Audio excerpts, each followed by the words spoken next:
Welcome to the next installment of Found on AutoTempest, where I take your listings that you find on AutoTempest and I put them in a top 10 list from least popular to most popular, and then I tell you if I would buy them or not. Today's theme is going to be interesting because it strikes the nostalgia center of your heart. I think that's around here. That's probably around... No, that's... It's here. It's here. Now, these are listings that you guys sent to me, but if you want to be a part of next week's video, send me future classics for less than $25,000 to FoundOnAutoTempest@gmail.com. Just go to AutoTempest, find cars that fit that theme, and then send them to me, and then maybe your car will be included in that list. But let's get to these, because oh boy, I'm gonna go down memory lane. And number 10 is a 2002 Chevy Corvette. Okay, right.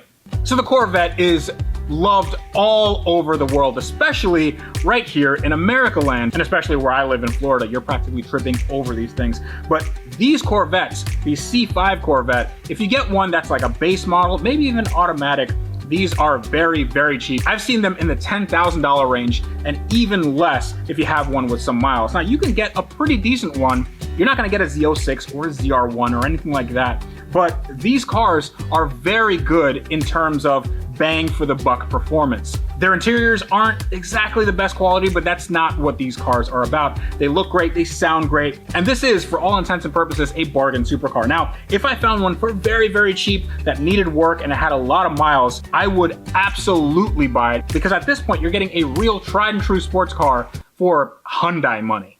Now, number 9 is a 1987 Porsche 944. I actually had one of these things.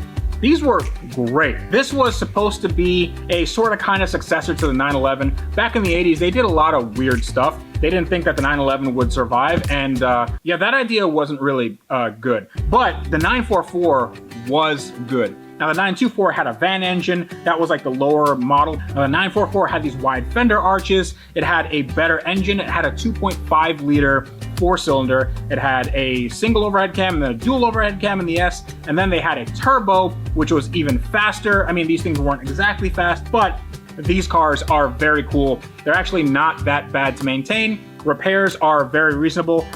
I would buy this thing. I would buy a 944 because there's nothing that screams 80s as much as this does, especially not for this price.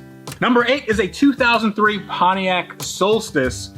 The Pontiac Solstice and the Saturn Sky were the same car. They looked a little bit different. These were cars when GM was taking some risks. Pontiac and Saturn don't exist anymore. So you can see how the risks played out. They didn't really at all. So these cars had turbocharged engines. They had manual transmissions as an option, and they were drop tops. So these were legitimate sports cars that sort of got forgotten by a lot of the market, and now they're coming back into vogue. So I think I would buy one just to see how it drives and just to see how I could modify it, because these Ecotec engines were actually quite good at taking some extra boost and some extra power. Now, you could go the route of LS swapping it, and those are really cool. So you'd have like a Corvette killer and a very good sleeper. So would I buy it? Yeah, I think I would.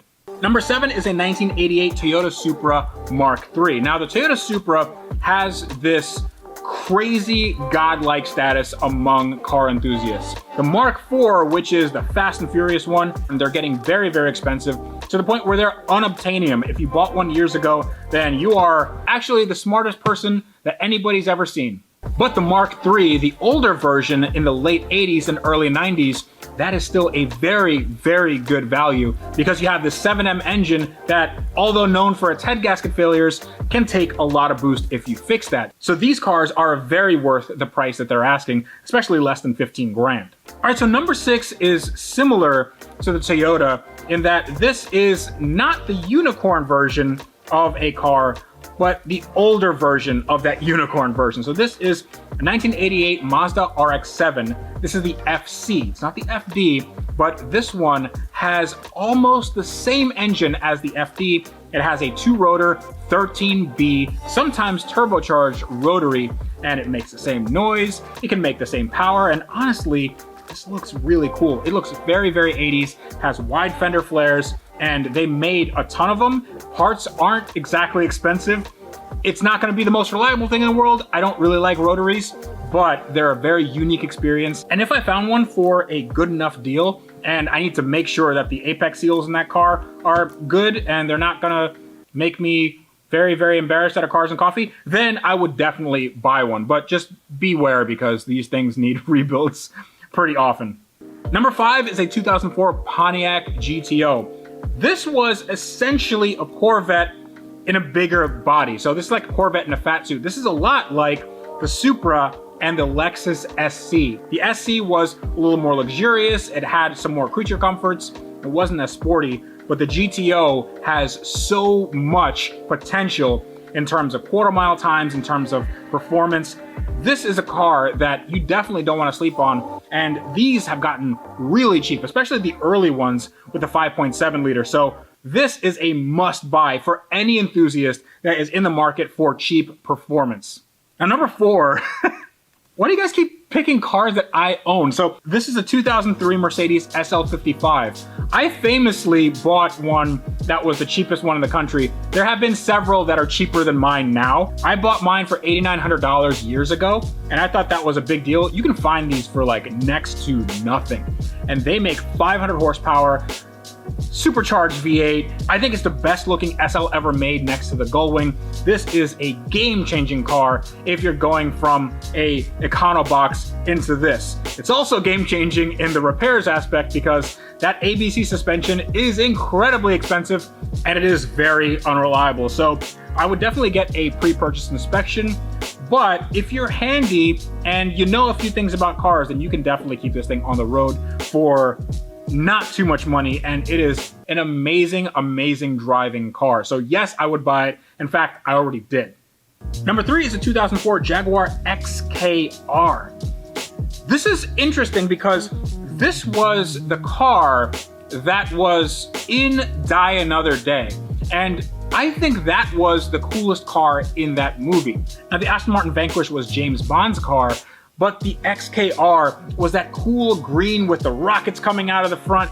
This was the car for me and the car I wanted, and also the car I could probably afford because this car is very, very, very cheap. They made a lot of them, the XK line. They had the XK8 and now the XKR with its 4.2 supercharged V8. These are an amazing, amazing value if, of course, you can keep it on the road. Now, these had problems with the transmissions, but once that's sorted, it is a car that will never, ever die. So yes, I would buy it. I sure hope that you agree with me.